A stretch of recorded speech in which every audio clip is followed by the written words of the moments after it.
Okay, folks, how you doing today? I'm doing this news thing a little late today. This is Alan, and today's news. The first story today is in major retreat, Russia orders withdrawal from Ukraine city of Kherson. Russia's defense minister Shogu, whatever that is, on Wednesday ordered his troops to withdraw from the west bank of the Dnipro River in the face of Ukraine's attacks near the southern city of Kherson, a significant retreat and potential turning point in the war. Ukraine reacted with caution to the announcement. President advisor told Reuters some Russian forces were still in Kherson, and it was too early to talk of a withdrawal. Matter of fact, this is from the news channel Reuters. Until the Ukrainian flag is flying over Kherson, it makes no sense to talk about a Russian withdrawal, a senior advisor to Ukraine president said in a statement to Reuters.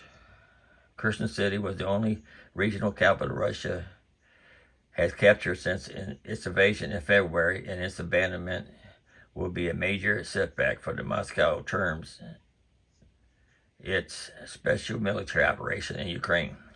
In television comments, General Sergei, in overall command of war, said it has no longer possible to supply Kherson City.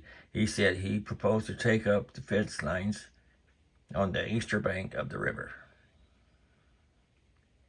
He also he responded, "I agree with your conclusion and proposal. Proceed with the withdrawals of troops to take all measures to transfer forces across the river."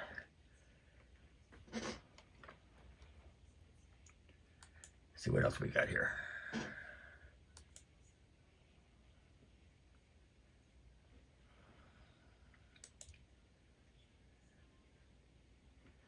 See what's this one here.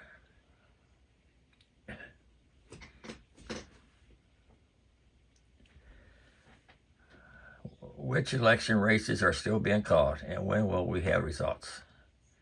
It could be days until a party is projected to win the House of Representatives. It could be a month until we know the same for the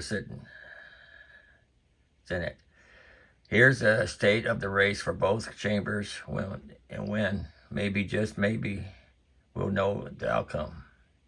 The House. Republican control of the House was all but a foregone conclusion heading into Tuesday, but Democrats outran the polls and projections. Republicans will have to claw their way to a majority seat by seat. The NATO suggests Republicans are likelier than not to win the House, but it is no certainly. As of 5 a.m. Wednesday, there was only enough information to have them projected to win 197 seats, 21 short of the 218 needed for the majority. Anyway, this is from the New York Times.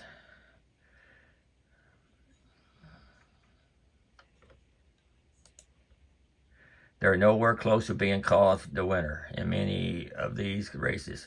In many of these states, late mail ballots have the potential to help Democrats. It will take days to count these ballots. Meanwhile, Democrats lead in another group of races where Republicans might wind up mounting a comeback. The Senate. The fight for control of the Senate will come down to 4 states: Wisconsin, Nevada, Georgia, and Arizona. Wisconsin is the only one that could be resolved by early this morning, and Republican Ron Johnson led by just over 1% point. On the other end of the spectrum, I'm going to read down here now, Georgia, which seems unlikely to be resolved before December 6th runoff election. A New York Times analysis of the results by precinct and state absentees files suggest that Senator Ralph Warnock, who leads, is unlikely to reach the 50% necessary to avoid the runoff, barring as unusual numbers of Nevada. Of the two, Nevada is a clear case. Still, the race is too close to call. The Republican and Adam Lazot leads the Democrat Catherine Cortez by 2.7%. By Arizona here.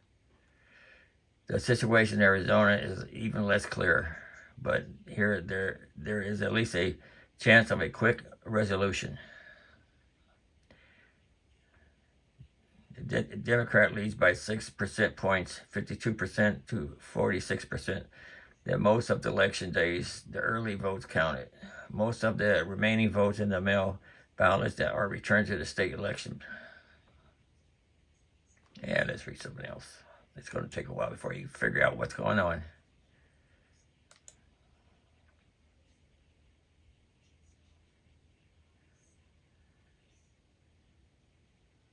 That one's a blank. Oh, here's one here. Meta lays off more than 11,000 employees. This one from the New York Times. Since Mark Zuckerberg founded Facebook in 2004, the Silicon Valley company has steadily hired more employees. At the end of September, it had amassed its largest ever number of workers, totaling 87,314 people. But on Wednesday, the company, now renamed Meta, began cutting jobs and deeply. Meta said it was laying off more than 11,000, or about 13% of its workforce, in what amounted to the company's most significant job cuts.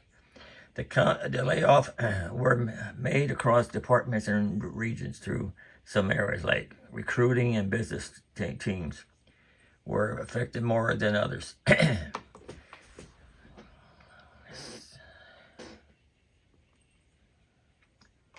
See, the cuts nearly tripled what Twitter announced last week.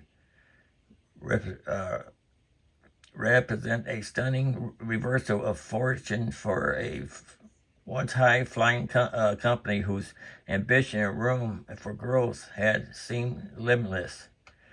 It spent lavishly over the years accumulating users, buying companies such as Instagram and WhatsApp, and showering its employees and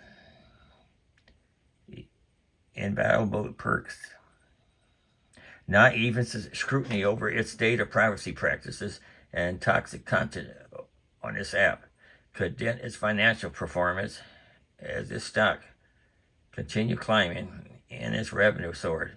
At one point last year, Meta was valued at $1 trillion, but the company has struggled financially this year, and it has tried to move into a new business in immersive world of the so-called metaverse, while also grappling with a global economic slowdown and a decline in digital advertising, the main source of its revenue. New competitors like TikTok emerged to capture a younger audience, while Meta service lost their sheen. Last month, Meta posted a 50% side in quarterly profits, and its second straight sales decline. Well, enough of that. Anyway, I heard TikTok. They're trying to cut TikTok out, not for Facebook, but the FCC, because China is collecting data on people from TikTok. Well, that's all I got for you today, folks. Hope you have a good day. Don't forget to like, subscribe, comment if you like, and I'll catch you tomorrow.